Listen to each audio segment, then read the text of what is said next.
कोहिनूर हीरा, जिसे फारसी में कोह ए नूर यानी रोशनी का पर्वत कहा जाता है, दुनिया के सबसे अनमोल और विवादित हीरों में गिना जाता है।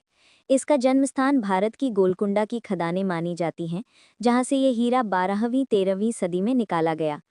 इसका पहला उल्लेख मुगल सम्राट बाबर ने 1526 में अपनी आत्मकथा बाबरनामा में किया, जब उन्होंने पहली पानीपत की लड़ाई जीतकर इब्राहिम लोदी का खजाना हासिल किया।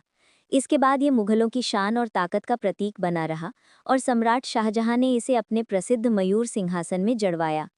लेकिन 1739 में फारसी शासक नादिर शाह ने दिल्ली पर हमला कर मुगलों का खजाना लूट लिया और इसी समय उसने इस हीरे को कोहिनूर नाम दिया। नादिर शाह की हत्या के बाद ये हीरा अफगान शासक अहमद शाह दुरानी और फिर उसके वंशज शाह शुजा के पास पहुंचा। बाद में शाह शुजा ने मदद के बदले ये हीरा पंजाब के महाराजा रणजीत सिंह को सौंप दिया। रणजीत सिंह की मौत और अंग्रेज़ों द्वारा पंजाब पर कब्जे के बाद 1849 में लाहौर संधि के तहत कोहिनूर अंग्रेज़ों के हाथ चला गया और 1850 में इसे रानी विक्टोरिया को भेंट किया गया। 1851 की लंदन प्रदर्शनी में इसे जनता के सामने रखा गया, लेकिन इसकी चमक देखकर लोग प्रभावित नहीं हुए, जिसके बाद 1852 में इसे काटकर छोटा कर दिया गया और इसका वजन 186 कैरेट से घटकर 105.6 कैरेट रह गया। इसके बाद ये ब्रिटिश साम्राज्य के मुकुटों का हिस्सा बना।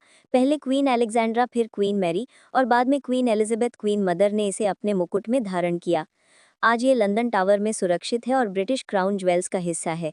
लेकिन इसकी यात्रा जितनी चमकदार है उतनी ही विवादित भी, क्योंकि आज भी भारत, पाकिस्तान, ईरान और अफगानिस्तान सभी इस पर अपना दावा करते हैं। ब्रिटेन इसे संधि के तहत कानूनी रूप से मिला मानता है, जबकि एशियाई देश इसे औपनिवेशिक लूट का प्रतीक कहते हैं।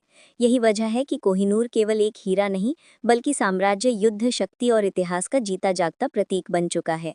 कोहिनूर हीरा, जिसे फारसी में कोह ए नूर यानी रोशनी का पर्वत कहा जाता है,